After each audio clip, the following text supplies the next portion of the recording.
오늘 말씀 보겠습니다. 마태복음 5장 13절입니다. 너희는 세상의 소금이니 소금이 만일 그 맛을 잃으면 무엇으로 짜게 하리요? 후에는 아무 쓸데없어 다만 밖에 버려져 사람에게 밟힐 뿐이니라. 지난 시간에는 본문 말씀 중에서 너희는 세상의 소금이니 요 구절에 대해서 우리가 말씀을 살펴봤습니다. 자, 여기에서 너희가 누구라고 했습니까?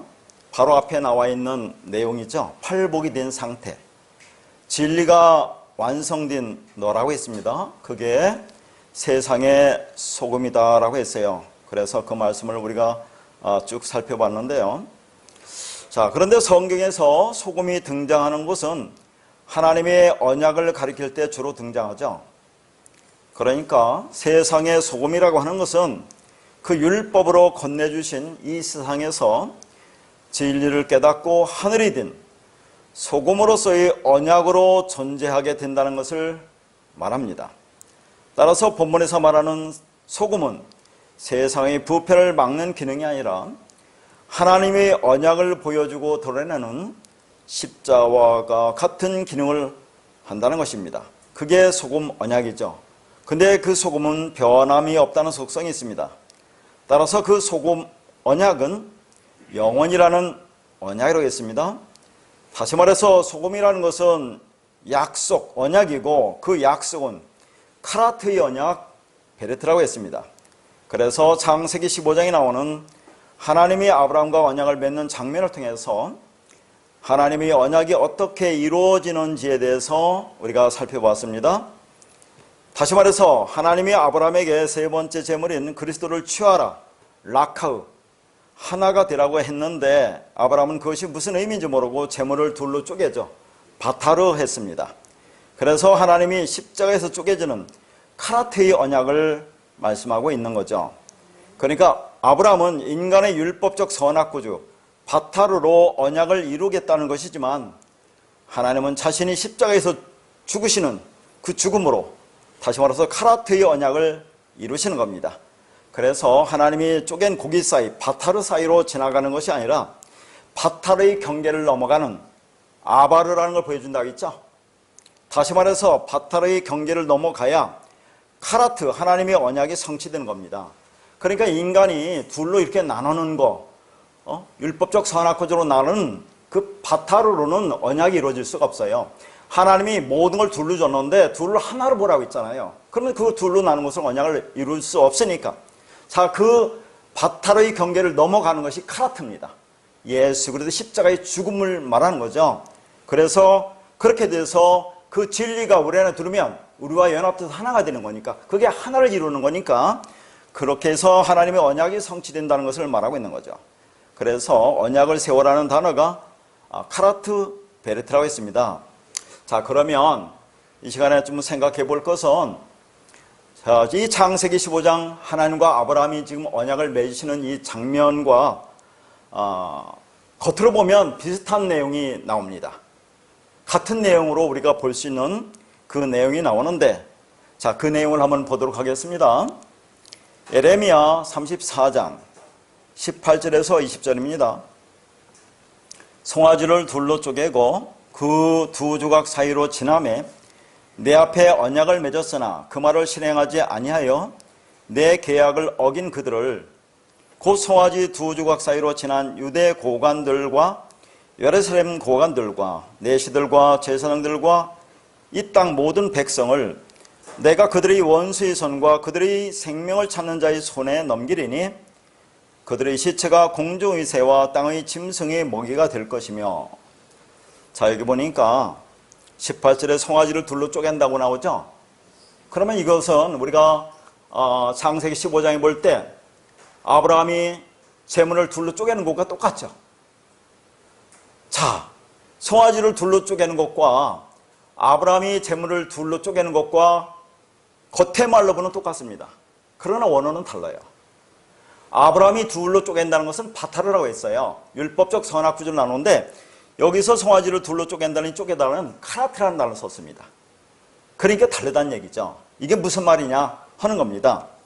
자, 송아지를 둘로 쪼갰다 해서 송아지라는 그 단어는 에겔이라는 단어인데 이것만 보면 송아지가 뭔지를 모르겠어요.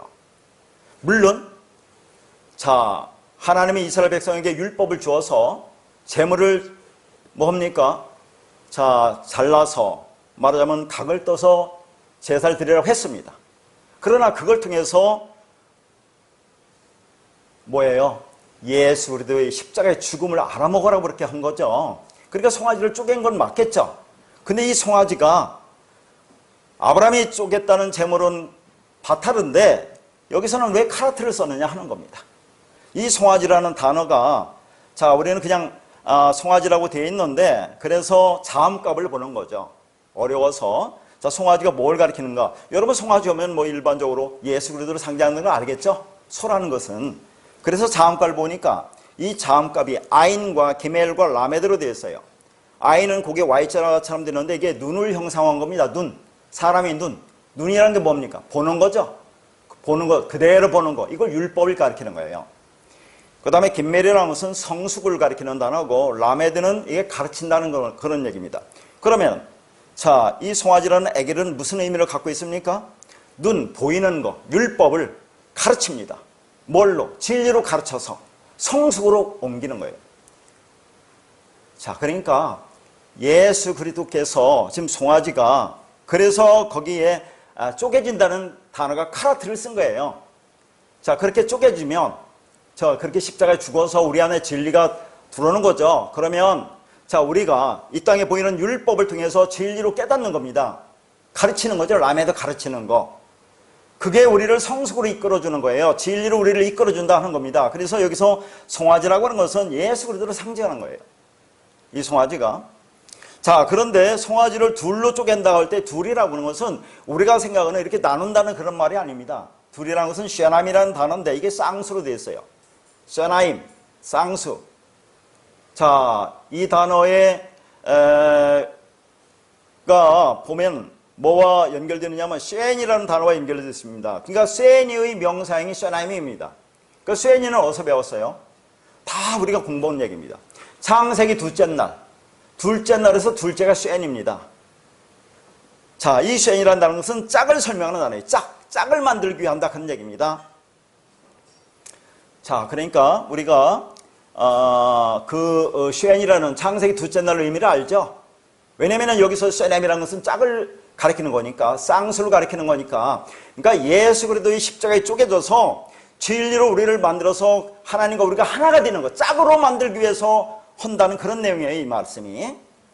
자, 그러니까 우리가 창세기 둘째 날 다 여러분 뭐 창세기 말씀 들으셔서 아시겠지만 둘째 날 궁창회에서 궁창 위의 물과 아래 물로 나누죠. 그럼 궁창 위의 물, 그걸 하늘이라고 한다고 했죠. 하샤마임, 진리가 아래로, 자, 밑으로 쏟아져서 궁창 아래의 물과 하나가 되는 것을 말한다고 했어요. 창세기 둘째 날이.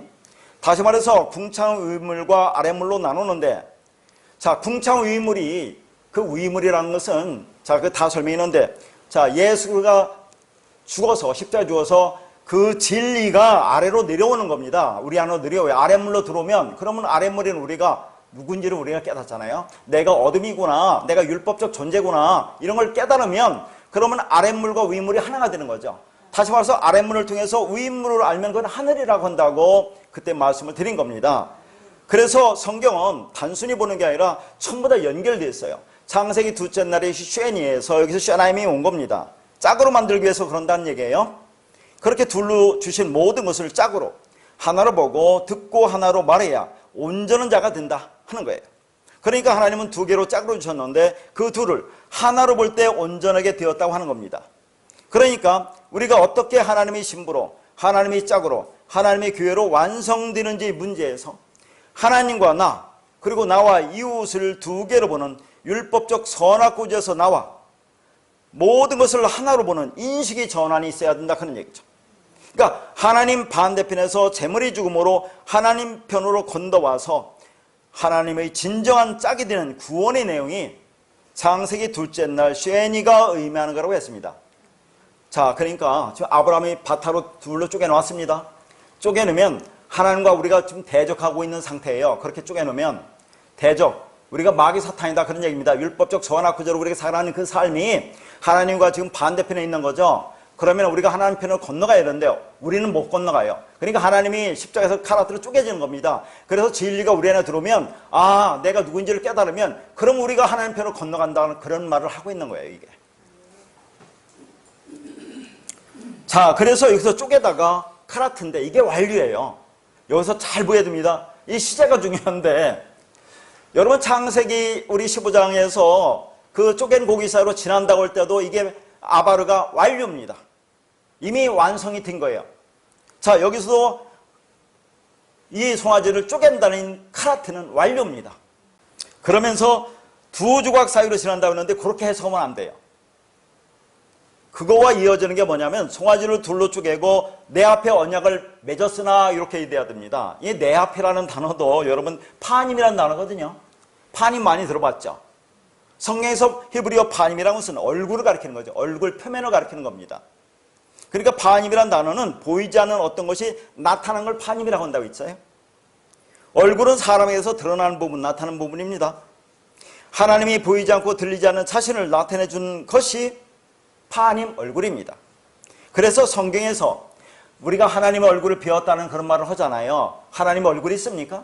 하나님 영이고 말씀인데 얼굴을 비웠다고 하는 것은 뭐냐면 하나님 얼굴을 진짜 뵌 게 아니라 하나님이 말씀으로 나타났으니까 내가 하나님 말씀을 알았다 그런 얘기를 하는 거죠. 자, 얼굴에 대해서 한번 복습해 볼까요? 얼굴은 얼과 꼴로 되어 있습니다. 얼꼴. 얼은 속에 관한 것이죠. 영이죠. 진리입니다. 꼴은 겉의 것, 모양, 그릇입니다. 그게 뭐예요? 율법이죠. 그러니까 속의 것인 얼이 겉의 것인 꼴에 나타나는 것입니다. 다시 말해서 보이지 않는 것이 보이는 것으로 나타났다 그 말이죠. 하나님이 얼, 정신, 진리가 꼴, 모양, 율법에 나타나는 것이 얼굴 판입니다 하는 겁니다. 그래서 구약의 경건한 성도들이 여호와께 구하는 기도 중에 뭐라고 하죠? 주의 얼굴을 숨기지 말라고 한다 그런 얘기예요. 그래서 자, 그리고 여기서 언약을 맺었다는 것이 언약이라는 것이 우리가 지난 시간에 베르트로 봤지만 이 베르트와 같은 단어가 그래서 카라트를 쓰는 겁니다. 카라트가 자르다, 베어나다, 쪼개다라는 것도 있지만 이게 언약하다, 언약이라는 뜻이 있어요. 그래서 여기서 언약은 카라트는 걸 썼는데 이것도 완료입니다. 그런데 자, 여기서 해석하지 않은 단어가 하나 있어요. 자, 에레미야 34장 18절에서 해석하지 않은 단어가 뭐냐면 제일 앞에 나오는 단어가 나탄이라는 단어를 해석하지 않았네요. 이 나탄이라는 것은 헬라어로 디도미입니다. 디도미가 뭡니까? 건네주다, 넘겨주다. 아까 아바르는 건너가다, 넘어가다고 이 헬라어 디도미, 히브리어 나탄이라는 것은 건네주다, 넘겨주다 그런 얘기입니다. 자, 그게 1인칭으로 완료가 되어 있는데 이게 해석을 안 했어요. 자, 그러면 이게 종합해서 보면 이게 뭡니까? 지금 예수가 십자가에서 쪼개졌어요. 왜 쪼개집니까? 자, 거기 둘로 거기 나눈다라고 쪼갠다라고 했을 때 둘로 다음에 뭐가 있냐면 전치사가 있는데 아까 말씀 안 드렸는데 둘로 다음에 전치사가 라메드라는 전치사가 있습니다. 자, 이 라메드가 그냥 자음일 때는 가르치다는 뜻이거든요. 진리를 가르치다는 건데 이 라메드가 전치사로 쓰이면 뭐뭐 하기 위해라는 그런 뜻이에요. 그러니까 예수가 십자가에 쪼개지는 것은 우리를 하나님과 하나로 둘을 하나로 짝으로 만들기 위해서 그렇게 쪼개졌다 그런 얘기예요. 이게 뭐뭐 하기 위해서. 그래서 아까 파님 감춰지고 드러난 진리로 언약을 맺은 겁니다. 우리와 그걸 넘겨줬다 그런 얘기. 넘겨줬다는 나타나는 단어를 해석을 안 했어요. 이 한글 성경이 이걸 넘겨줬다. 그런데 그걸 넘겨받은 자들이 어떻게 하느냐 하는 것이 그 다음에 나오는 거예요. 그래서 거기 두 조각 사이로 지나매라는 단어가 나오는데 이 두 조각이 이게 베테르라는 단어인데 이게 바타르에서 왔습니다. 이게 창세기 말이에요. 창세기. 아브라함이 쪼갰죠? 바타르로 있죠? 이게 이제 그 얘기입니다. 바타르. 이게 베테르인데 바타르에서 왔어요. 쪼개다, 자르다. 그 사이로가 벤. 창세기 15장 말씀과 똑같은 거예요. 바타르 사이로 벤이고 지나메가 아바르인데 중요한 것은 아바르가 미완료다 그런 얘기입니다. 이게. 무슨 말씀 드리는지 알죠? 자, 그러니까 예수 그리스도가 십자가에서 쪼개져서 그 모든 언약을 완성했습니다. 2000년 전 십자가에서 완성한 것이 아니라 묵시 속에서 완성했기 때문에 창세기라든가 에레미야는 전부 다 완료로 나타내고 있어요. 그 언약을 이루었다고 완료로 말하고 있다니까요. 그런데 자, 아브라함처럼 이게 둘로 쪼개죠. 쪼갠다고 하는 것이 여기서는 이게 두 조각 사이로가 이게 바타르 벤인인데, 그게 아바르는 아바르인데 이게 미완료다 그런 얘기입니다. 지나가지 않은 거예요. 아직 그들은 지나가지 않았습니다. 그걸 넘어가라고 했죠. 지난 시간 창세기에서 하나님이 넘어가서 언약을 이루잖아요. 근데 여기서는 미완료, 다 완료입니다. 여기에 나오는 모든 단어는 전부 다 완료로 되어 있는데, 자, 그 두 조각 사이로 쪼갠 바타르 사이로 그것이 뭔지 분간하고 분별해서 아바르 건너가고 넘어가야 되는데 이들이 지금 건너가고 넘어가지 못했다, 미완료로 되어 있다 그런 얘기입니다. 그러니까 그 다음에 뭐라고 하냐면 19절과 20절이 나오는 거죠. 곧 송아지 두 조각 사이로 지난 것이 아니에요. 미완료라 했습니다. 그런 모든 이스라엘 백성들이 지금 심판받고 있는 거죠. 그들이 다 하나님의 심판받아서 죽는다. 그래서 그들의 시체가 공중의 새와 땅의 짐승이 먹여야 될 것이다. 공중의 새와 땅의 짐승은 뭘 가리킵니까? 율법적 존재예요. 그들이 율법으로 살아가기 때문에 율법적 존재들이 먹이가 되는 거예요. 그냥 그 얘기가. 그러니까 우리가 창세기 15장에 아브라함과 하나님의 언약과 이 말씀의 차이는 뭡니까?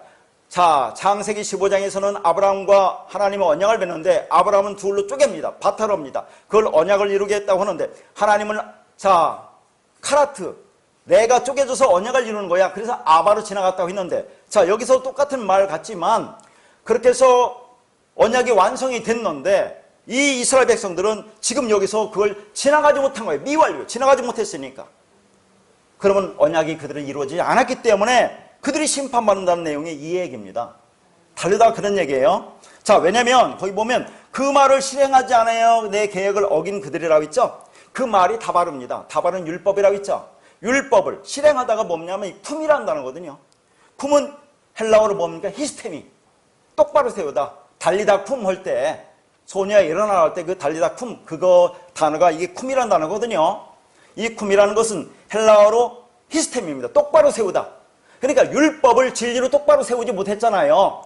거기 하지 못했다. 로, 이게 부정이니까 하지 못한 그들, 그래서 언약을 어긴 그들, 언약을 지나간 그들은 심판받는다는 내용이 이 얘기이기 때문에 창세기 15장 말씀과 에레미야 34장의 말씀은 겉으로는 같은 말씀이지만 다르다 하는 것을 말씀드리는 겁니다. 자, 그러면 이 언약이 어디서 이루어졌죠? 요한복음 19장 30절입니다.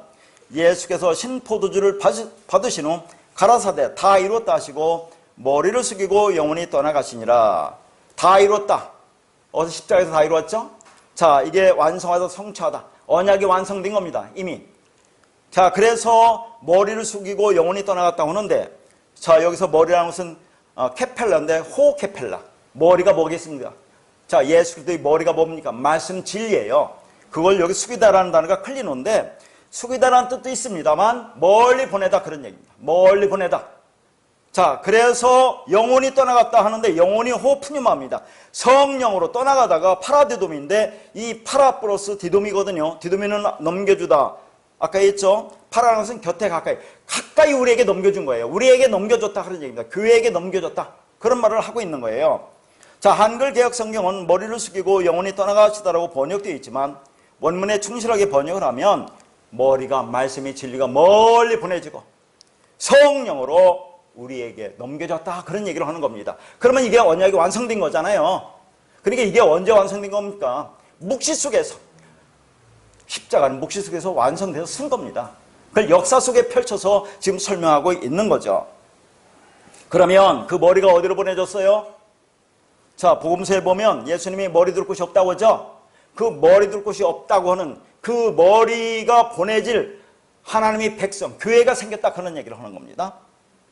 그러니까 머리 둘 곳이 없다고 말씀하신 예수 그리스도가 머리 둘 곳을 찾으신 거죠. 그게 바로 교회입니다. 그래서 그 머리가 성령으로 교회에게 넘겨진 거죠. 그러면 그들이 하늘의 뜻을 땅으로 받은 그리스도를 머리로 한 하나님 나라가 되는 거죠.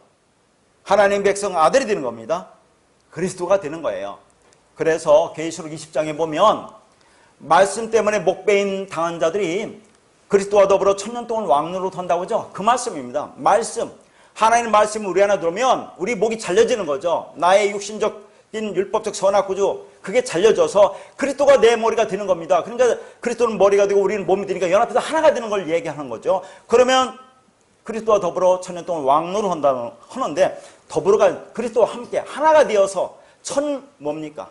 하나, 완성을 얘기하는 거죠. 영원이라는 시간 동안에 우리가 왕 노릇이 아니라 왕으로 살아가는 거예요. 그 말을 하고 있는 겁니다. 그렇게 하늘의 그 뜻이 땅에서 이루어졌기 때문에 그 머리인 그 말, 그 진리, 그 그리스도 성령이 교회의 머리로 보내지고 성도들에게 넘겨진 겁니다. 이걸 주기도문에서 제가 설명을 드렸는데, 주기도문 갖고 연결하면 어떻게 됩니까? 주기도문이 뭐라고 나오죠? 하늘에 계신 우리 아버지여, 이름이 거룩히 여김을 받으시며 나라가 임하옵시며 뜻이 하늘에서 이루어진 것 같이 땅에서도 이루어지이다. 그 말과 똑같은 거예요.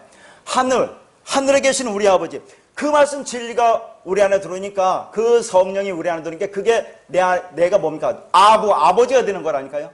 내가 아버지가 되면, 그러면 내가 진리가 된 거니까 그게 거룩한 이름이 되는 거예요. 그 말, 그 진리를 깨끗한 말, 거룩한 이름이라고 하고, 그렇게 된 하나님의 백성들, 그 나라 천국이라고 하는 겁니다. 그러면 그 나라가 우리에게 임한 거죠. 자, 이렇게 빨리 설명하면 여러분이 어렵겠지만, 제가 다 지금까지 말씀드렸기 때문에 제 말씀을 곳곳에 찾아보면 많은 말씀들이 있을 겁니다. 자, 그걸 참고하시기를 바라겠고요. 자, 그러면 우리가 한번 생각해 보세요. 지금 이스라엘 백성들에게는 뭘 얘기하느냐면, 재물을 쪼개서 율법으로도 주죠. 조각 그렇게 해서 희생제를 드려서 라고 하는데, 자, 그걸 통해서 뭘 깨달아 알라는 겁니까? 예수 그리스도의 십자가 죽음을 깨달아 알아서 연합해서 하나가 되라는 그 말인데, 그걸 알아먹을 수가 있겠습니까, 인간이? 알아먹을 수가 없죠. 자, 보이는 걸 통해서 주는데 알아먹지 못하니까, 자, 이 언약, 아브라함에게 언약을 주시기 전에 바로 뭘 얘기하느냐면, 내가 너희들에게 실질적으로 체험해서 이 보이는 것, 나타나는 것, 율법 속에서, 자, 너희들이 직접 역사적으로 체험해서 이 진리를 깨닫게 하겠어라는 말이, 자, 창세기 그 뒤에 쭉 나오는 말씀이 있는데, 그 중에서 13절과 16절만 보겠습니다. 자, 13절입니다. 여호와께서 아브라함에게 이르시되 너는 반드시 알라. 네 자손이 이방에서 객이 되어 그들을 섬기겠고 그들은 400년 동안 네 자손을 괴롭히려니 네 자손은 4대 만에 이 땅으로 돌아오리니 이는 아모리 족속의 죄악이 아직 가득 차지 아니함이라 하시더니, 자, 여기서 볼 말씀이 있습니다. 자, 여기 보면 이스라엘 백성들이 이방에 몇 년 동안 섬긴다고요? 400년 동안 섬긴다고 그러죠. 자, 그러면 이방이 섬기는 것이 애굽에 들어가 400년 동안 섬긴다는 그 말이잖아요. 그러면 출애굽기 12장 40절에는 뭐라고 나오냐면, 이스라엘 자손이 애굽에 거주한 지 430년이라고 그래요. 그 다음에 41절은 430년이 끝나는 그날에 여호와의 군대가 다 애굽 땅에서 나왔은지 그래요. 자, 군대로 나왔다는 얘기는 다 제가 설명드렸습니다. 왜 이스라엘 백성들이 애굽에서 군대로 나왔다고 하는 의미는 다 설명드렸으니까. 자, 지금 보고자 하는 것은 출애굽기는 분명히 이스라엘 백성들이 애굽에서 430년 동안 있었다고 하는데, 창세기 15장 이 말씀은 400년이라고 한다 그 말이죠. 왜 그렇게 말하느냐? 왜 30년의 차이가 있느냐?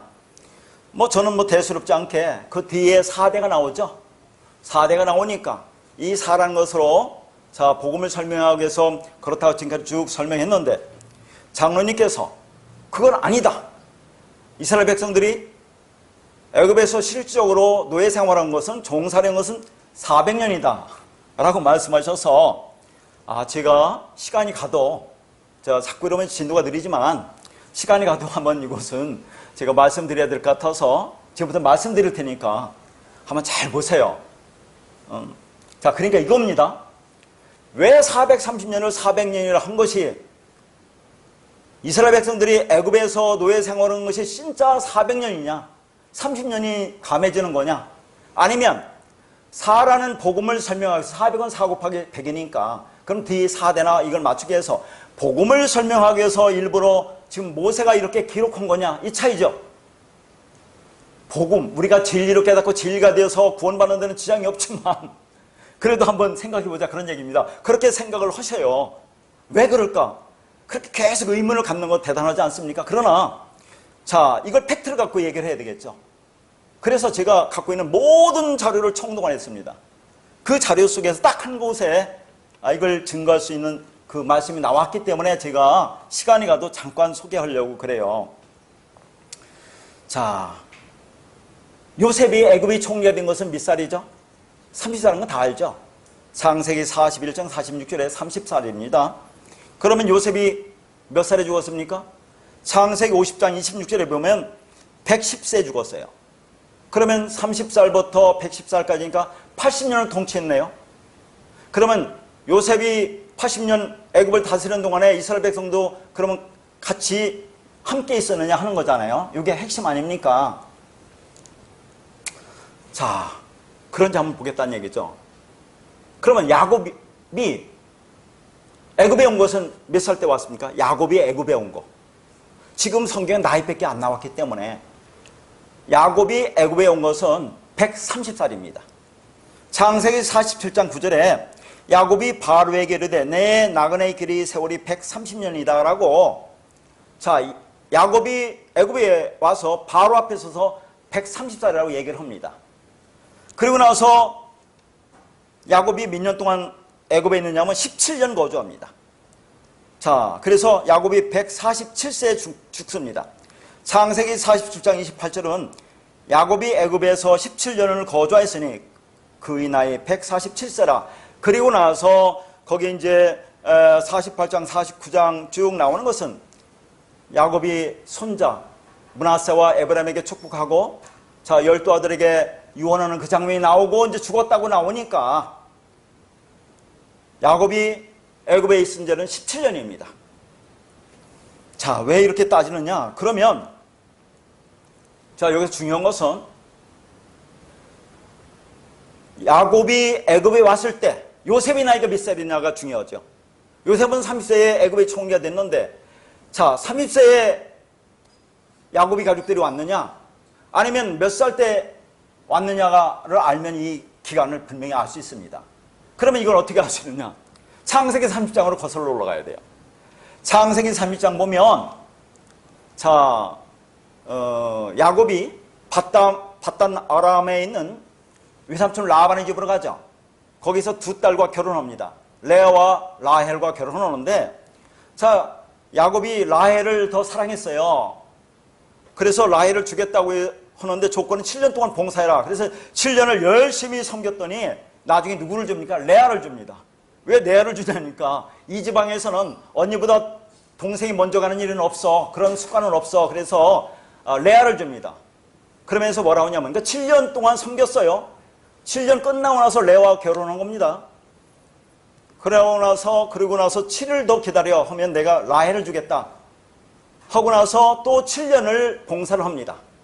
그러니까 자, 레아와 라헬을 위해서 14년을 봉사하지만 실질적으로 결혼은 7년 이후부터 결혼 생활하잖아요. 레아와 결혼하고 그리고 나 7일 후에 또 라헬과 또 결혼해서 아이들을 낳습니다. 그러면 거기 레아의 종 실바가 있죠. 그 다음에 라헬의 종 비라가 있습니다. 요 네 사람 통해서 아들 11명과 딸 디나를 낳아요.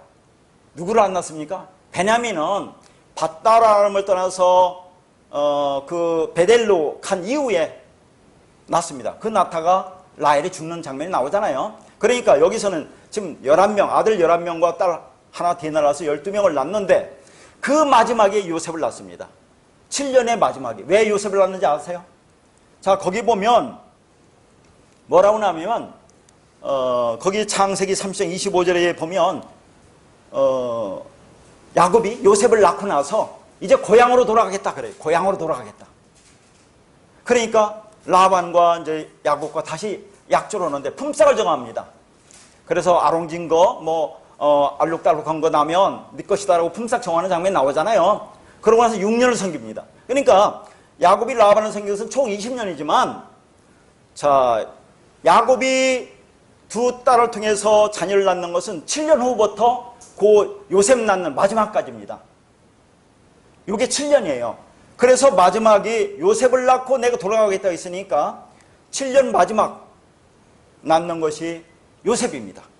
그런데 이 문헌에 아무 데도 안 나오는데 제가 갖고 있는 원어 성경 대사전이 있습니다. 거기에 보면 상당히 방대한 양인데 지금 거기에 보면 자, 야곱이 장남 루벤을 낳은 것은 84세로 나와요. 84세. 그러면 84세에서 7년 동안 요셉을 낳았으니까 야곱이 91세고 그럼 그 다음에 한 살이 되니까 자, 야곱이 92세 때 요셉은 한 살이 되는 겁니다. 근데 야곱이 130세에 애굽으로 오죠. 그럼 몇 년 후에 옵니까? 38년 후에 옵니다. 그러면 그때 나이 요셉은 몇 살입니까? 39세예요. 그러니까 요셉이 총리가 되고 9년 만에 그의 아버지와 그의 형제들, 가족들이 애굽으로 이주하잖아요. 왜? 가나안 땅에 흉년 듭니다. 그 전 지역이 흉년 들어서 애굽도 마찬가지잖아요. 자, 그래서 먹을 것이 없으니까 형제들이 먼저 와요. 그래서 그때 요셉을 만나죠. 그 후에 이제 나중에 야곱 아버지와 그 형제들이 이제 애굽에 들어오잖아요. 70명 돼가지고 들어오는 장면이 나오지 않습니까? 그러니까 그때 나이가 요셉이 39세입니다. 그리고 나서 즉 뭡니까? 야곱이 17년 동안 거주했으니까 요셉의 나이가 몇 살이에요? 56세입니다. 그리고 나서 이 문헌에 뭐냐면 야곱이 죽은 후에 요셉이 54년 동안 다스렸다고 나와요. 그러니까 정확하게 맞잖아요. 54년. 그러니까 요셉이 56세에 야곱이 죽잖아요. 야곱이 죽고 54년 다스렸다고 하니까 요셉이 56세 플러스 54하면 110년이 되잖아요. 그러니까 중요한 것은 요셉이 애굽을 다스린 것은 80년인데 요셉이 그의 가족들, 아버지를 빌어서 그 형제들과 같이 지낸 애굽의 삶은 70년, 약 70년, 71년이다 하는 얘기입니다. 그러니까 이것이 뭐 30년 동안 요셉이 애굽을 이스라엘 백성들을 애굽에서 다스렸다는 얘기는 그것은 맞지 않고 다스린 게 70년 다스렸습니다. 그러니까 제가 여기서 이걸 얘기하는 것은 그런 생각을 가지신 장로님이 대단하시다 하는 것을 하고 팩트는 그렇다. 제가 말씀드린 것은 왜 400을 했느냐? 왜 4대로 했느냐? 4라는 게 뭡니까? 여러분 우리가 4가 되어 완성되는 거 아닙니까? 하나님 나라, 하나님 수, 3을 통해서 우리가 4가 되면 완성이다. 그 4를 보여주기 위해서 지금 400년으로 한 것이고 그래서 뒤에 4대가 나옵니다. 자, 여러분 한번 생각해 보세요. 430년, 400년이 4대가 됩니까? 문자적으로 4대가 되느냐 그 말이에요. 아브라함이 몇 살에 죽습니까? 175세에 죽습니다. 아브라함이 이삭을 낳을 때는 100세니까 뭔가 좀 되는 것 같아요. 그러면 이삭은 몇 살에 죽습니까? 180세에 죽어요. 그러면 이삭이 쌍둥이를 낳은 것은 60세에 낳습니다.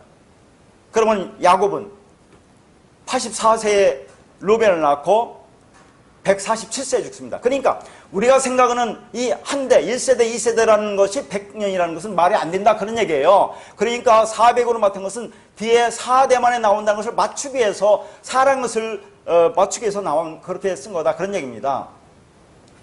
여러분 복음서가 왜 네 사복음서입니까? 마태, 마가, 누가, 요한복음입니까? 아니 어떤 사람들은 도마복음이 있다고 도마복음을 열심히 가르치는 사람이 있어요. 그래서 여기 온 사람 중에서 지난번에 이제 얼마 됐는데 그 사람은 이제 떠났지만 도마복음이 있다고 하면서 도마복음을 아느냐고 하면서 얘기를 하더라고요.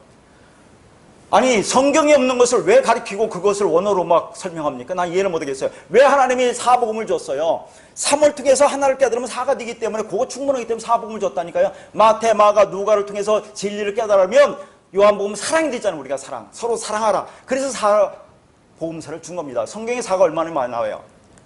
우리는 이 땅에서 사가 되는 것이 우리가 어떤 과정을 겪는 거예요. 성전으로 완성되는 과정을 겪습니다. 성전, 마당들, 성소, 지성소를 통해서 3위 과정을 통해서 우리가 진리를 깨달으면 사가 됩니다. 지성소, 정사각형. 성전 정사각형. 우리가 어떤 완성되는 기간을 사로 본다 그 말이에요. 그러면 이 땅의 개념도 보세요. 추나초동 사죠. 상하좌우 사죠. 동서남북 사죠. 이게 우리가 돼야 한다는 것을 성경이 말하고 있습니다. 여러분 십계명이라는 것도 한번 보세요. 십계명. 계명의 10. 출애굽기 20장에 십계명이 나오는데 자 이렇게 얘기합니다. 그것을 예수님이 산상설교에서 설명하는데 자 하나님의 계명 5계명과 인간의 계명 5계명을 나누면서 하나님의 계명 5계명은 하나님이 다 설명했기 때문에 인간의 계명 5계명만 지금 산상설교에서 예수님이 설명한다고 하는데 잘못된 거예요. 여러분 한번 자세히 읽어보세요. 출애굽기 20장에 제1계명 너는 나 위에 다른 신을 네게 두지 말라. 그 설명 나옵니까? 안 나와요. 네 개만 나옵니다. 우상 섬기지 마. 여호와 이런 망령들이 일컫지 마. 안식일을 거룩히 지켜. 분물을 공경해. 요것만 뒤에 설명이 좀 붙여져 있어요.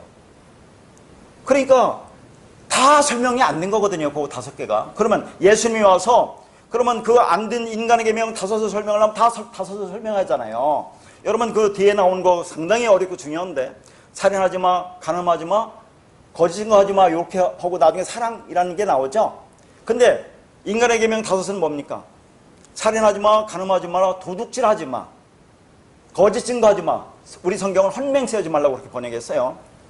그러면서 이웃을 탐내지 마로 끝나잖아요. 그럼 5을 다 설명해야지 왜 살인, 간음, 거짓 증거만 설명합니까? 이것이 성경 계명의 요를 다 포함하고 있기 때문에 이것을 알으면 네가 사랑이야. 사랑이라는 계명은 10계명에 없습니다 원래. 근데 그 사랑이라는 것이 전체 10계명을 나타내고 있는 거예요. 하나를 나타내고 있죠. 이웃을 탐내지 말라. 마지막에 왜 이웃을 탐내지 말합니까? 탐낸다는 것은 율법적 선악구잖아요. 둘로 나눈 거죠. 그 둘을 하나로 보면 완성이기 때문에 그게 사랑이기 때문에 마지막 탐내지 말로 끝나면서 그 전체가 사랑을 얘기한다는 것이 그 계명의 10입니다. 그러니까 그렇게 설명하는 게 아니고 산상설교에서 계명의 여를 3으로 설명하면 이 3이 뭔지를 알면 그게 사랑으로 완성되는 겁니다. 그래서 성경이 전체 일부로 모든 것을 이렇게 4로 얘기를 한다는 것을 참고로 보면 이 400년이라는 것도 430년이 사이의 3년을 실질적인 다스린 이스라엘 백성들이 400년 다스렸다는 그런 얘기는 조금 제가 볼 때는 팩트로는 맞지 않지 않나 그렇게 간단하게 보겠습니다. 그렇게 하시고요. 그러면 4대라는 단어 있죠. 4대. 이 4대에서 4는 레비이고 대가 도루라는 단어인데 이 도루라는 단어는 시대나 세대, 자손 후손이라는 뜻이 있어요. 다 한 말씀입니다. 그러니까 시대, 세대, 그러니까 4대라고 번역했는데 왜 자손 후손이라는 말은 안 보내냐는 얘기죠. 그러니까 그 말은 네가 넷으로 완성된 자손이 되면 나온다는 그 말이에요. 넷의 자손이 되면. 그러면 어떻게 나온다고 했어요? 16절에 보면 아모리 족속의 죄악이 가득 차면 나온다고 했어요. 전에 성경은 아모리 족속의 죄가 관영하다라고 했죠. 이게 가득 차다라고 했는데 자 이걸 원문으로 봅니다. 아모리가 에몰입니다. 죄가 아본이고 가득 차다가 샬렘이라는 단어예요. 자 아모리 족속이라는 말은 없습니다. 그냥 붙이는 거예요. 자 에몰이는 어디서 왔습니까? 아마르에서 왔어요. 아마르가 뭡니까? 하나님 말씀 진리를 가리키는 레마를 가리키는 게 아마르입니다. 그 다음에 죄라는 거 그리고 샬렘이라는 것은 완성하다 그런 얘기입니다. 죄가 완성되는 거죠. 애굽은 율법적 선악구조 즉 인간의 욕망을 따라 살아가는 곳이니까 그걸 죄라고 하잖아요. 그 죄가 뭔지 깨닫는다 하는 거죠. 어린 양 예수의 죽음으로 물론 그들이 깨달은 건 아니지만 복음을 그렇게 설명하는 겁니다. 자 그렇게 깨달으면 그게 죄가 완성되는 거죠. 죄라는 것은 하나님과 우리가 하나가 되지 않은 것이 죄니까 그 진리를 깨달으면 우리가 그 말씀으로 하나가 되는 거죠. 그러면 에모리, 아마르 그 진리가 된 자들 그들이 사로 나올 것이다 라는 그 말을 하고 있는 거예요. 이 말이. 그래서 제가 야고보서 1장 15절 말씀도 한번 드렸던 것 같아요. 욕심이 잉태한 즉 죄를 낳고 죄가 장성한 즉 사망을 낳느니라 해서 자 이것을 그냥 문자로 보면 반월도둑이 소도둑이 된다 그렇게 가르칠 거 아닙니까 이게. 근데 욕심이라는 것은 이거 전부 다 에피티미아 탐욕 탐심을 가리키는 거 인간의 탐욕 탐심 우상숭배 둘로 나누는 거 아브라함 둘로 나누는 거 그렇게 그게 죄 아닙니까? 하마르티야 하나님과 하나 되지 못한 거죠. 그런데 그게 장성하다는 것이 뭐냐면 완성되다 그런 얘기입니다. 그 죄는 완성돼야 돼. 뭘로? 다나토스 죽음으로 완성돼야 된다 그 말이에요 이게. 거기에 사망이 다나토스입니다. 그러니까 이 말은 욕심은 그 자체가 죄이므로 죄를 낳을 수밖에 없지만, 그러나 그 죄는 다나토스의 죽음으로 완성되어야 한다는 그 말입니다. 그러면 로마서 6장 23절에 보면 죄의 삭은 사망이 나오죠. 이게 뭐 문자로 보면 뭐 너 죄 주면 결국 네가 죽는다, 그렇게 하는 거 아니겠습니까? 죄라는 것이 하마르티하고 사망이 다나토스입니다. 이 삭스라는 단어가 옵소니오라는 단어인데 양식을 하다라는 그런 뜻이에요. 그러니까 죄를 통해서 우리는 진리가 되는 죽음의 사망인 다나토스라는 양식을 사야 된다는 그런 말을 하고 있어요. 그렇게 사망에 그 사람은 완성이 되는 겁니다. 그래서 그리스도의 새 생명으로만 사는 거죠. 내가 그리스도로 사는 겁니다. 내가 그 머리가 된다는 것을 말하고 있는 거예요. 그러니까 자, 이스라엘 백성들이 육이 죽고 율법이 죽고 인간적인 율법적 그런 욕망이 죽고 그 말 진리를 하는 자로 나올 것이다 라는 것이 너희 자손이 사로 나올 것이다 라고 말씀하고 있는 거예요. 그런데 그 사라고 하는 삶을 잘 보여준 사람이 뭐라고요? 요셉이다. 어떻게 됩니까? 아브라함, 이삭, 야곱, 요셉. 자, 아브라함, 이삭, 야곱이 복음을 쭉 설명합니다. 점점 깊이 복음을 설명해서 자, 어디서 완성됩니까? 야곱에서 완성되잖아요. 약복강에서 환도뼈, 율법이 그릇이 깨져서 그래서 진리가 드러나죠. 그러면 강을 건너죠. 절른 말에서 히브리인이 되는 거죠. 완성이죠. 그걸 보여준 것이 요셉이다, 그런 얘기입니다. 그러니까 성경에서 아브라함, 이삭, 야곱의 하나님이라고 하죠. 요셉의 하나님이라고는 안 한다. 요셉은 이미 완성됐기 때문에. 그래서 아브라함, 이삭, 야곱, 요셉으로 이어지며 그 요셉이 닛을 얘기하는 거예요. 닛. 그 닛을 창세기 넷째 날에 나오는 하늘의 별이라고 하는 겁니다. 코카브. 그게 닛이다 하는 얘기죠. 우리들의 이야기입니다. 이야기가. 자, 지금 이렇게 지금 하나님이 언약하기 전에 이렇게 말씀하신 이유는 하나님이 아브라함에게 세 번째 제물을 치워라, 라카라고 했는데 그게 무슨 말인지 모르니까 그 중간을 쪼갭니다. 파타로. 그래서 하나님 먼저 출애굽 사건을 말해주고 있는 거예요. 이게 출애굽 사건을 말해주는 하는 거죠.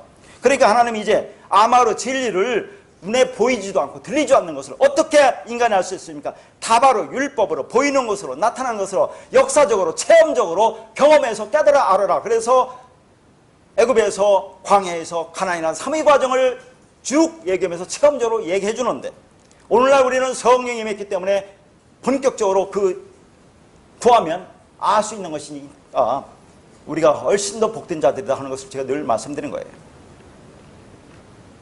그래서 그것을 너희들이 애굽으로 가서 400년 동안 종살이하다가 어린 양의 은혜로 나오게 되는데 그 예수가 죽고 그리스도로 오는 것이 세 번째 제물이라는 것을 깨닫게 하시는 거죠.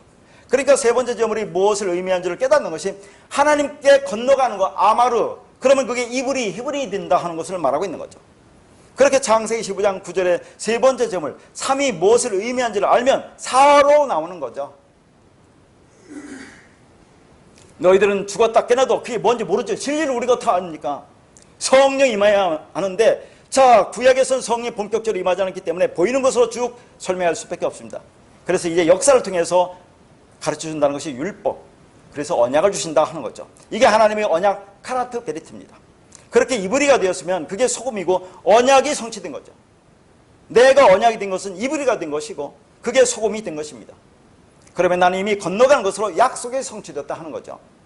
자, 그러면 계속해서 소금의 성질에 대해서 설명할 텐데요. 앞부분을 너무 길게 설명해서 자, 그래도 요 말씀, 오늘 보여야 될 말씀을 보도록 하겠습니다. 소금이 담고 있는 은유는 한마디로 언약을 의미합니다. 그런데 이 소금 언약 안에는 심판의 의미와 구원의 의미가 있어요. 자, 지금까지 보면 소금이라는 것이 우리는 소금은 지금 언약이라고 했죠. 소금은 진리라고 했습니다. 우리가 진리를 깨달아서 즉 율법을 통해서 진리를 깨달으면 우리가 소금이 됐다고 했어요. 그러면 언약이 성취됐다고 하는데 그 소금 언약 안에는 심판과 구원의 의미가 같이 있다 그런 얘기죠. 그러니까 하나님의 언약이 한쪽에서는 구원이고 한쪽에서는 심판으로 집행되는 거예요. 그리고 동시에 나옵니다. 내가 하나님 앞에서 이 땅에서 심판받아야 그게 구원이 되는 거예요. 자, 그러면 소금이 정결하다, 깨끗하다, 구원을 설명하는 그런 말씀들을 보겠습니다. 출애굽기 30장 34절에서 36절입니다. 여호와께서 모세에게 이르시되 너는 소합향과 나감향과 풍자향의 향품을 가져다가 그 향품을 유황에 섞되 각기 같은 분량으로 하고 그것으로 향을 만들 때 향 만드는 법대로 하고 그것에 소금을 쳐서 성결하게 하고 그 향 얼마를 곱게 찌어 내가 너와 만날 해마와 간 증거궤 앞에 두라.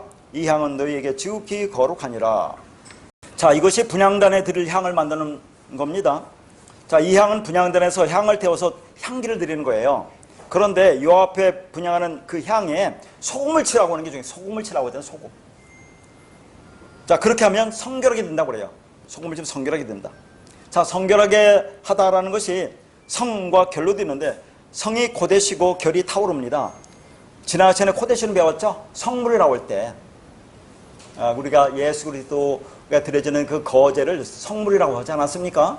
그때 그 성, 코데시는 거룩한 구별이고, 자, 결, 타오르는 순수한 깨끗한 정결한 그런 얘기입니다.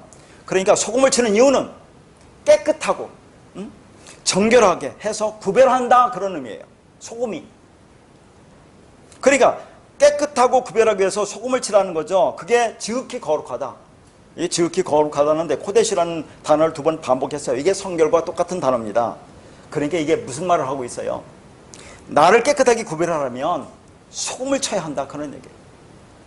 율법, 더러운 마음을 가진 나를 깨끗하게 진리 사람으로 만들려면 나에게 소금을 쳐야 한다. 이 언약의 소금을 쳐서 죽여서 성결하게 깨끗하게 해야 한다는 얘기죠. 자, 뒤에서 보면 소금이 우리를 죽이는 기능이 있습니다. 소금은 진리라고 있죠. 진리가 우리 안에 들어오면, 자, 내가 살아서 팔팔 뛰면서 내가 율법을 내 힘과 노력으로 이루겠다고 하는 것이 내가 살아있다고 하는 거 아니에요. 그래서 진리 말씀을 들으면, 그 진리가 내 안에 들으면 나는 그럴 존재가 아니라는 걸 깨닫잖아요. 그게 죽는다고 하는 겁니다. 뒤에 한번 보세요. 미꾸라지가 죽을 때 어떻게 죽나. 그게 우리를 가리키는 거예요. 그렇게 죽어야 내가 진리가 되는 거 아닙니까? 그럼 이게 성결하게 깨끗하게 된다는 그런 말을 하고 있는 거예요. 레위기 2장 11절과 13절 보겠습니다. 너희가 여호와께 드리는 모든 소제물에는 누룩을 넣지 말지니 너희가 누룩이나 꿀을 여호와께 화제로 드려 사르지 못할지니라. 13절 네 모든 소제물에 소금을 치라. 네 하나님의 언약의 소금을 네 소제에 빼지 못할지니 네 모든 예물에 소금을 드릴지라. 자, 소제가 나오네요. 소제는 짐승이 아닌 곡식가루로 드리는 제사입니다. 그러면 지난 시간에 배운 거제는 뭐라고 했어요? 거제. 예수 그리스도의 십자가에서 제물로 드리는 제사를 거제라고 했죠? 그 거제도 예수를 상징합니다. 그럼 소제는 곡식가루 드리는 제사인데 이건 뭘 상징해요? 네? 곡식가루 드리는 제사가 뭘 상징한다고 볼 수 있어요? 이것도 예수 그리스도예요. 왜 그런지 한번 뒤에서 말씀드리겠습니다. 다 구약의 제사는 예수 그리스도를 모형하는 거예요. 다른 걸 얘기하는 게 아닙니다. 자, 근데 소제물에 누룩과 꿀을 넣지 말라고 하는데 왜 그렇습니까? 누룩은 부풀게 하고 꿀은 달게 해서 모두 본래의 성질을 변질시키는 거죠. 이게 뭡니까? 율법. 그래서 꿀과 누룩이 들어가면 안 됩니다. 꿀과 누룩이라는 것은 그걸 넣음으로 말미암아 내가 원하는 것을 얻어내는 거죠. 그것은 변질시키는 역할을 하기 때문에 소금만 들어가야 한다는 거예요. 자, 그런데 우리가 생각해 보면 하나님이 이스라엘 백성들에게 무교병을 먹으라고 하지 않습니까? 무교병. 아니, 무교병이라는 것은 누룩이나 꿀이 들어가지 않은 거잖아요. 근데 그거 우리가 먹을 수 있어요? 무교병을 우리가 먹을 수 있습니까? 근데 곡식을 가루로 만들어서 그걸 빵으로 양식으로 먹는데 거기다 누룩이나 꿀 같은 걸 넣지 말라고 한다 그 말이죠. 하나님이. 왜 그렇게 한다고 볼 수 있어요? 그러니까 하나님이 그렇게 한 것은 너희들이 진짜 먹여야 될 양식은 이렇게 무교병이라는 그런 육신으로 먹여야 될 양식은 무교병이라는 것을 말하는 것이 아니라 그 무교병은 우리 육신의 양식으로 적합하지 않습니다. 그런데 그걸 우리 양식으로 요구하는 것은 우리가 먹어야 하는 영적인 양식은 율법이 들어가지 않은 진리를 말한다 그런 얘기. 그래서 무교병을 먹으라 그걸 깨달으라고 얘기를 하는 거예요. 무교병 하면 먹고 한번 살아보세요. 그거 아무것도 안 들어간 거 얼마나 뻣뻣한가. 그걸 깨달으라고 한 거죠. 전부 다 진리를 보여주는 겁니다. 그래서 모든 수제물에 소금을 넣어야 하는데 이 소금을 하나님의 언약의 소금이라고 합니다. 지난 시간에는 뭐예요? 소금 언약이라는데 여기는 또 언약의 소금이라고 해요. 이렇게 여호와의 소제물에 소금을 넣으면서 언약의 소금이라고 하는 것은 하나님의 언약은 뭐라고 해요? 변함이 없다 그런 얘기. 이렇게 모든 소제물에 소금을 치는 것은 이 언약 관계의 영원성을 상징하는 겁니다. 근데 그 언약의 핵심은 뭐예요? 예수 그리스도 십자가 아니에요. 십자가 다 이루는 거 아닙니까? 그래서 우리에게 그 진리를 주는 거죠. 그게 소금이에요. 그런데 그 소금이 소재에 뿌려짐으로 온전한 제물이 되는데 하나님은 그것만 받으신다는 얘기죠. 왜 소재에 소금이 뿌려집니까? 소재라는 것은 곡식가루 드리는 건데, 자, 이게 뭘 말하는지 봅시다. 그러니까 소재란 곡식으로 드리는 제사를 말하는데 그걸 무엇을 의미하느냐? 예수님께서 뭐라 합니까? 자신이 죽어지는 한 알의 밀이라고 하잖아요. 밀, 그걸 가루로 만드는 거, 거기에 소금을 치라고 하는 거죠. 십자가의 죽음을 얘기하는 겁니다. 그게. 그러니까 요한복음 12장 24절에 내가 진실로 진실로 너희에게 이르노니 한 알의 밀이 땅에 떨어져 죽지 아니하면 한 알 그대로 있고 죽으면 많은 열매를 맺는다고 하잖아요. 많은 열매다. 죽으면, 가루로 되면, 그러면 이게 뭡니까? 이게 소재예요, 소재. 근데 거기에 소금을 치라고 하잖아요. 소금을 뿌려진다는 것은 예수님이 심판받으심입니다. 우리 안에 우리가 율법적 존재인데 거기 소금이 뿌려지면 우리가 심판받아 죽는 거예요. 율법적 본성이, 존재가 죽는 겁니다. 선악과주가 죽고 심판받으면 우리가 그리스도 진리가 되는 거예요. 그게. 그러니까 소재에 뿌려지는 소금은 예수의 심판받으심, 즉 십자가의 죽음을 말하는 겁니다. 그러면 여기서 또 한번 우리가 생각할 것은 지금 예수님이 한 알의 밀이 땅에 떨어져 죽지 않으면 그대로 있고 죽으면 많은 열매를 맺는다는 것은 또 누구를 가리킨다고 볼 수 있어요? 이게 요셉의 두 아들이 있죠. 요셉은 누굽니까? 30세의 공생이 시작하는 예수를 모형하죠. 요셉의 두 아들이 누구냐면 므낫세와 에브라임입니다. 므낫세라는 그 이름의 뜻은 죽다는 얘기예요. 에브라임은 열매를 맺다. 그러니까 죽으니까 열매 맺는 거. 요셉, 예수 그리스도를 모형하잖아요. 성경이. 자, 그렇게 해서 주님이 온전한 제물이 되시는 겁니다. 소금이 뿌려짐으로. 왜? 심판받아 죽어야 온전한 제물이 된다는 것입니다. 그게 하나님 나라의 존재 양식입니다. 하나님 나라에서의 존재는 하나님의 생명력으로만 가득 채워져 있어야 합니다. 그런데 이 제물이 자기 것을 조금이라도 갖고 있으면 어떻게 됩니까? 하나님 것으로 완벽하게 채워질 수가 없습니다. 그래서 소금이 뿌려져 완전히 죽어야 되는 거죠. 그게 심판입니다. 그랬을 때 하나님이 그 안을 하나님의 생명으로 가득 채우신다는 그런 의미가 있는 거죠. 그러니까 소금은 비웁니다. 소금을 언약의 소금, 소금 언약이라고 합니다. 그러면 자, 우리 보고 소금이라고 했으니까 우리가 뭡니까? 하나님의 언약, 약속이라 그 말이에요. 자, 그러면 또 이런 생각을 한번 해볼게요. 자, 제사 드릴 때 제물에 첨가하는 것이 구약이 뭡니까? 뭐 첨가하죠? 물, 소금, 기름, 전제의 포도주라는 것도 있지만, 자, 그걸 드려지죠. 재단에서 제물을 잡습니다. 자, 각을 떠서 버려놓고 그 위에다가 물 집어넣고 소금 집어넣고 기름을 넣는 것은 뭐처럼 보여요? 오늘날 요리하는 것처럼 보지 않아? 요리하자는 뭐가 요리하는 거. 그리고 제사를 드리고 나서 자기들이 먹습니다. 그건 예수 그리스도라는 제물이 우리 안에 들어와야 한다는 것을 보여주고 있어요. 그게 언약이 성취된다는 거죠. 그래서 제가 언약이라는 그 말씀을 드릴 때 먹다라는 단어와 이렇게 결부된다는 것을 여러 번 얘기했잖아요. 여러분, 자, 그게 먹다라는 것을 어디서 설명했습니까? 언약이라고 할 때 먹다. 쉐바라는 것이 일곱이죠. 히브리어 쉐바. 이 단어는 샤바에서 왔다고 했어요. 샤바는 언약하다, 먹다, 먹이다 그런 말이에요. 이 단어가 사바라는 단어와 똑같은 자음인데 이 사바는 실컷 먹이다 그런 얘기죠. 그러니까 언약은 우리가 하늘에 내려온 그 만나 떡을 진리 말씀으로 깨달아 실컷 먹으면 그게 언약이 성취되는 거죠. 그게 일곱입니다. 언약이 완성되는 거죠. 그게 안식입니다. 그래서 제가 그 팔복 할 때 네 번째 복이 뭐라고 했어요? 네 번째 복 할 때 말씀드렸습니다. 의에 줄이고 목마른 자는 복이 나니 그들이 배부를 것이다. 이 배부를 것이다가 코로타주라고 했어요. 이게 언약이 성취되는 거예요. 그게 전부 다 말씀드렸습니다. 그리고 한 가지 더 말씀드리면, 저 언약이라는 단어가 베리트라고 있죠. 베리트. 이 단어가 바라에서 왔습니다. 바라. 이 바라는 쪼개다라는 뜻도 있지만 먹다, 먹이다, 깨끗하게 하다, 선택하다 그 말이에요. 우리 진리 말씀을 먹고 그러면 우리가 깨끗하게 돼서 선택되는 거예요. 그런 단어가 다 그 안에 담겨 있는 겁니다. 자, 어쨌든 소금은 하나님의 언약 약속입니다. 자, 열왕기하 2장 19절에서 21절입니다. 그 성읍 사람들이 엘리사에게 말하되 우리 주인께서 보시는 바와 같이 이 성읍의 위치는 좋으나 물이 나쁨으로 토산이 익지 못하고 떨어지나이다. 엘리사가 이르되 새 그릇에 소금을 담아 내게로 가져오라 하매 곧 가져온지라. 엘리사가 물 근으로 나아가서 소금을 그 가운데 던지며 이르되 여호와의 말씀이 내가 이 물을 고쳤으니 이로부터 다시는 죽음이나 열매를 맺지 못함이 없을지니라 하셨느니라 하니, 자, 여기도 소금이 나오는데 이게 무슨 말인가를 보죠. 여기 보니까 소금의 위치는 좋으나 물이 나쁘다고 있어요. 자, 왜 물이 나쁘다고 하는지 이유는 여호수아 6장 26절에 나옵니다.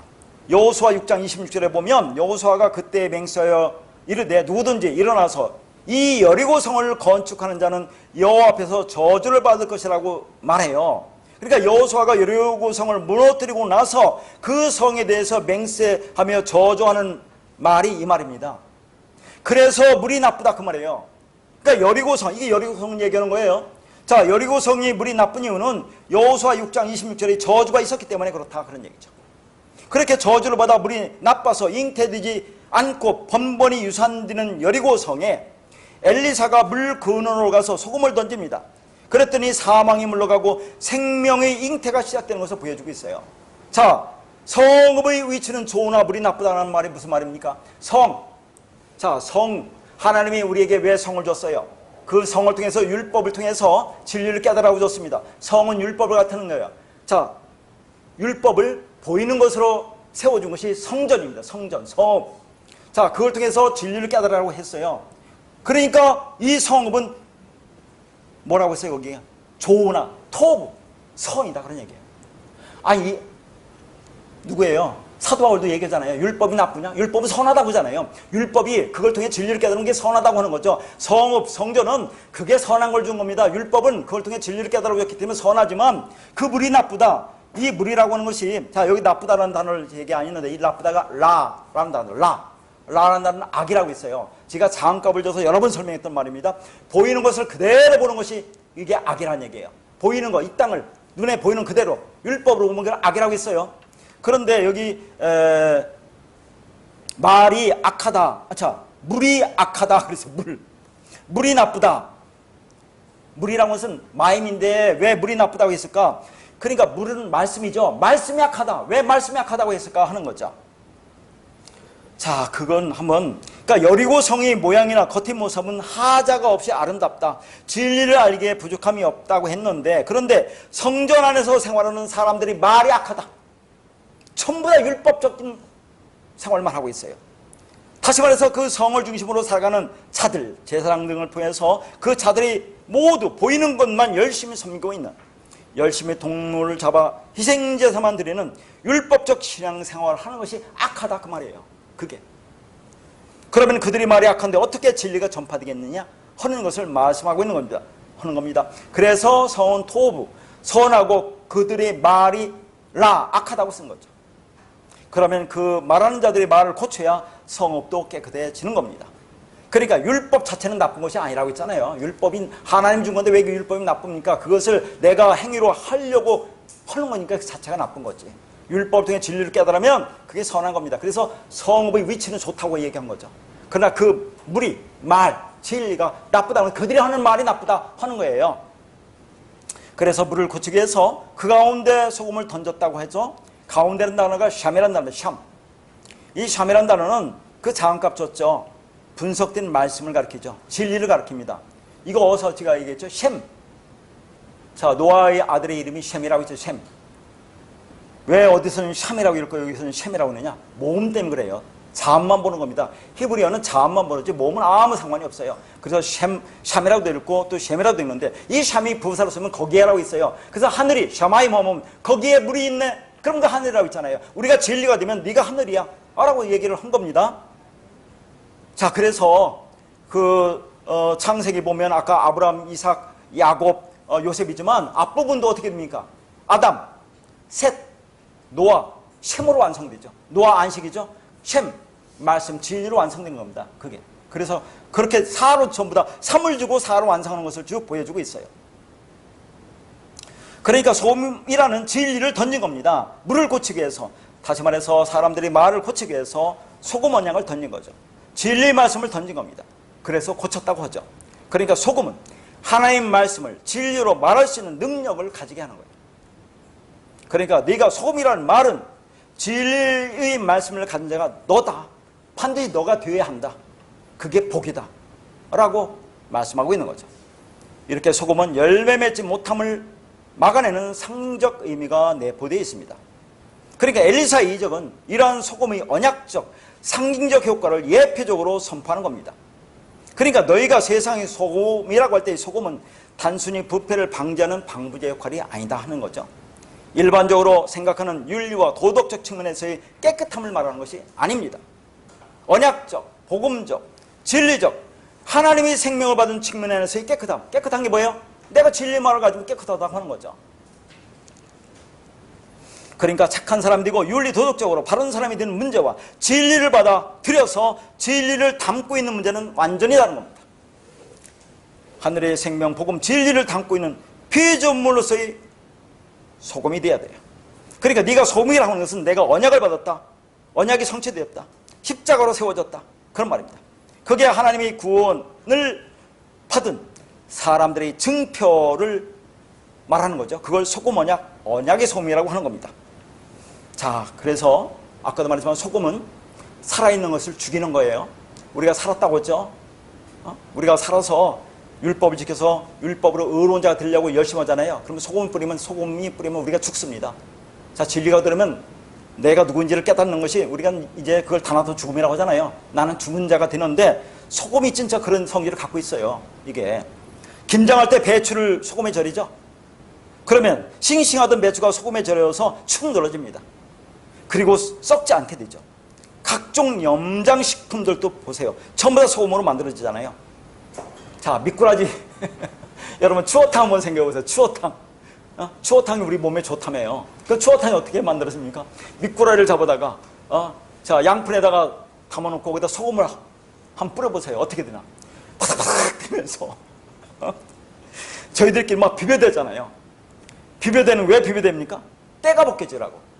미꾸라지는 지능 속에 있기 때문에 그 더러운 것들이 다 벗어져야 돼요. 벗겨져야 돼요. 그래서 저희들끼리 비비는 겁니다. 바삭바삭 비껴져서 다 비껴져요. 배수물이 다 비껴져서 지고 나서 그냥 뻣뻣하게 죽어요. 그러면 그거 푹 삶아서 뼈를 추려내고 추어탕을 끓이잖아요. 그 추어탕이 뭡니까? 우리 몸에 좋다고 하잖아요. 전부 다 진리를 가리키고 있는 거죠, 이게. 안 그래요? 그러니까 우리 안에 이런 붉은 왕소금 같은 말씀의 소금이 뿌려져야 돼요. 그래서 때가 벗겨지고 살았다고 하는 들이 죽어서 다시는 변절되지 말아야 되는데 말씀을 듣고 또 율법으로 돌아가는 사람이 얼마나 많은지 몰라요. 변절됩니다. 확실한 말씀이 내 안에 있지 않으면 자꾸 변질돼요. 그래서 우리가 자꾸 말씀 안으로 진리 안으로 더 깊이 들어가는 거죠. 확인하고 또 확인하기 위해서. 자, 그러면 길게 왔는데 자, 오늘 본문의 말씀이 만일 소금이 그 맛을 잃으면 이라고 했는데 자, 이거 간단하게 설명드리고 다음에 또 이어질 텐데요.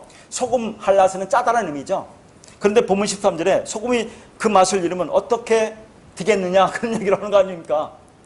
소금이 짠맛을 잃으면 어떻게 소금이냐 그런 말처럼 보이잖아요. 그러나 거듭 얘기했지만 소금은 절대 맛을 잃을 수가 없습니다. 천년이 지나도 소금은 그대로 유지합니다. 그럼 이게 무슨 뜻일까 하는 겁니다. 한번 잘 들어보세요. 자, 소금이 만일 맛을 잃으면 이 맛을 잃다라는 단어가 모라이노라는 단어예요. 모라이노.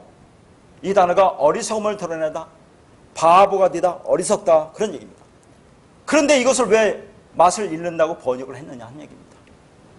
그냥 일반적인 소금으로 생각하는 그 소금은 맛이 짜니까 그걸 그냥 맛을 잃는다고 번역을 한 거예요. 그러나 소금은 언약의 개념이지 우리 입맛에 짜다라는 조미료의 개념이 아니에요. 그걸 성경에서도 뭐 하겠습니까? 그런 것과는 아무런 상관이 없어요. 자, 보세요. 맛을 잃으면 모라이노, 어리석음을 드러내다, 바보가 되다, 어리석다. 이게 모로스에서 왔어요. 모로스. 모로스란 단어, 어리석은, 미련한, 얼간이란 그런 뜻입니다. 자, 얼간이가 뭡니까? 얼간이. 아까 얼 얘기했죠. 얼이 아까 얼굴 할 때 얼. 소, 영, 말씀, 진리라 그 말이에요. 그러니까 얼간이라는 얘기는 뭡니까? 영이 없다, 말씀이 없다, 진리가 없다 그런 얘기입니다. 자, 그러면 한번 생각해 보세요. 소금은 우리가 앞에서 팔복이 됐다고 했죠? 우리가 소금이 됐다고 해서 진리가 됐던데 소금이 맛을 많이 잃으면 맛을 잃는다는 것이 내가 진리가 없다는 얘기입니다. 내가 영이 없다는 그 말이죠. 아니 내가 하나님의 이 은혜를 받아서 진리를 깨달았어요. 율법을 통해서 진리를 깨달았는데 여기 보니까 맛을 잃으면 그러면 뭐예요? 네가 진리가 없네? 라고 하는 게 말이 되겠습니까? 내가 진리가 됐다는데 진리가 없다. 그러면 자, 소금은 변하지 않는 성질이 있기 때문에 네가 진리가 되지 않을 수가 없어. 그런 얘기를 지금 여기에 담고 있어요. 잘 들어보세요. 무슨 말이냐 하는 것을. 그런데 이 모르스가 미스테리움이라는 단어에서 왔어요. 미스테리움. 이 단어는 또 입 다물다에서 왔습니다. 입 다물다. 자, 그러니까 이게 뭘 가리키는 거겠습니까? 우리가 하나님의 언약을 받아서 이제 소금이 됐습니다. 진리가 됐습니다. 그런데 그 소금이 지금 맛을 잃는다고 하는 것은 어리석음을 드러내고 있어요. 얼간이 말씀 진리가 없어요. 진리가 없다 그 말입니다. 근데 그게 말이 되느냐는 얘기죠. 소금은 맛을 잃지 않는다니까요. 소금은 영원히 소금입니다. 우리가 언약을 받았으면 소금으로 완성되는데 그 맛을 잃는다. 네가 진리가 없다. 영이 없다. 그게 뭐예요? 어리석은 얼간이야 네가. 그렇게 될 수 없다 그런 얘기를 하는 겁니다. 그러니까 여기서 입 다물다라는 얘기 나와서 잘 드세요. 내가 진리가 돼서 소금이 듣는데 맛을 잃는다는 것이 입 다물다까지 와요. 입 다물다. 네가 그 진리를 입을 다물고 있으면 말을 못하면 그게 얼간이야. 하나님 말씀 진리가 없는 거야. 네가 어리석음을 드러내고 있지. 네가 바보야. 그런 얘기를 한다니까요. 그러니까 하나님의 진리가 된 사람은 반드시 입에서 그 진리가 나오게 되어 있다는 그런 말을 하고 있거든요. 이게 말이 맛을 잃을 수가 없잖아요. 근데 그 말을 하지 못하면 그게 얼간이야. 진리가 없어. 영이 없어. 어리석어. 그런 얘기를 하고 있는 겁니다. 이게. 자, 그러면 이 말씀을 더 들어가기 전에 이 모르스라는 단어가 어디서 더 왔는지 오늘 시간이 많이 가는데 나중에 또 이렇게 질문하실 것 같아서 말씀드리면 모르스가 어디서 왔느냐면 여러분 산상설계에서 예수님이 계명할 때 첫째 뭘 뭐냐면 살인하지 말라. 너희들이 살인하면 심판한다고 나오잖아요. 그러면서 그 살인하지 말라를 세 가지로 얘기합니다. 네 형제에게 노하는 자마다 뭐라고 해요? 심판받고 라가로 하면 몸이 공의에 잡히게 되고 미련한 놈이라면 지옥에 들어간다고 얘기잖아요. 지옥불에 들어간다고 할 때 그 미련한 놈이에요. 미련한 놈. 그 모르스. 그러니까 예수님 지금 형제가 누굽니까? 여기서 형제? 정관사 호가 붙었어요. 예수 그리스도를 상징하는 거죠. 예수 그리스도. 예수 그리스도를 보고 미련한 놈이라고 한다면 미련한 놈이 뭐예요? 입 다물다. 너 왜 입 다물고 있어? 너 진리를 모르지? 왜 진리를 말하지 못하냐? 너 바보구나. 그러니까 우리가 뭐예요? 진리를 말하지 못하는 거 아니냐? 이런 의미가 내포되어 있다는 얘기죠. 아니, 살인하지 말라는 뭡니까? 즉 희생제사 드리지 말라는 얘기잖아요. 죽은 예수를 살려놓고 계속 희생제사만 드리고 있으면 그게 살인하는 거죠. 그게 뭡니까? 우상숭배는 아니겠어요. 그게 그 말이. 자, 그런 자들이 예수님한테 얘기하는 거죠. 형제에게. 저 미련한 놈이라고 한다는 얘기죠. 아니, 당신이 진리가 없어 진리를 말하지 못하는 거야. 그 안에 그 말이 담겨 있는 거죠. 그러니까 내가 희생제사만 열심히 드리고 있지라는 의미가 담겨 있어요. 그들이 그걸 모르고 얘기하지만 그 말씀 속에는. 그러면 지옥불에 들어간다는 말이 이 단어와 똑같아요. 그러니까 그 나중에 나오면 다시 하겠지만 여기서 그게 나왔기 때문에 연관해서 보는 건데 어떻거나 소금이 맛을 잃는다는 그 맛이라는 잃는다는 것은 모르수다. 어리석다. 미련하다. 얼간이다. 그런 얘기입니다. 다시 말해서 네가 소금 언약이 됐니? 그러면 완성이 됐지. 그럼 반드시 진리를 네 안에 갖고 있어. 그럼 진리를 말해야 돼. 소금이랑 변하지 않기 때문에. 그런데 만약에 그 말을 못한다면 그건 얼간이지 영이 없고 진리가 없는 거지. 그런 얘기입니다. 그러니까 내 안에 언약 약속이 있는데 그걸 말로 하지 못해.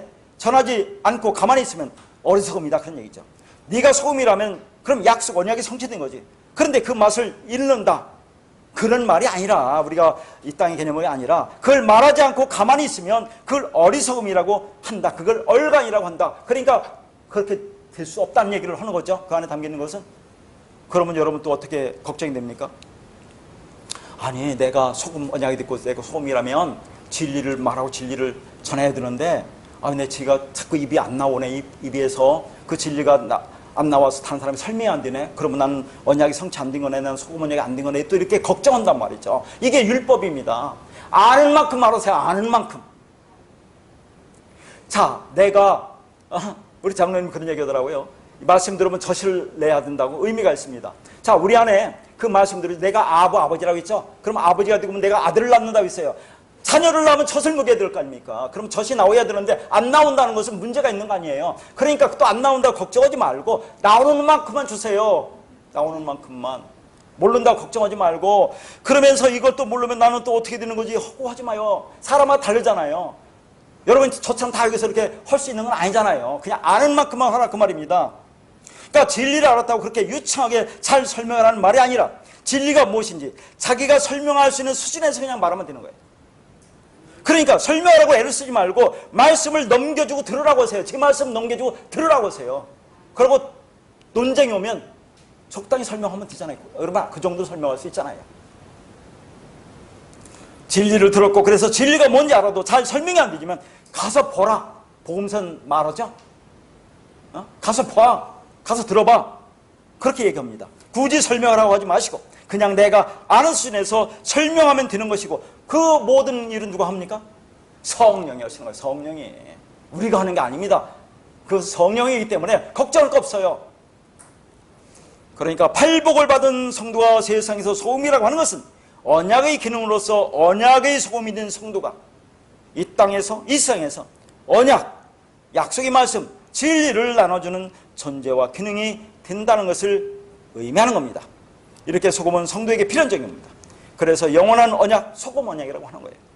그렇게 우리가 소금 언약, 언약의 소금이 성취되었다는 그 은혜를 감사하며 살아가는 우리 모두가 되시기를 바라겠습니다.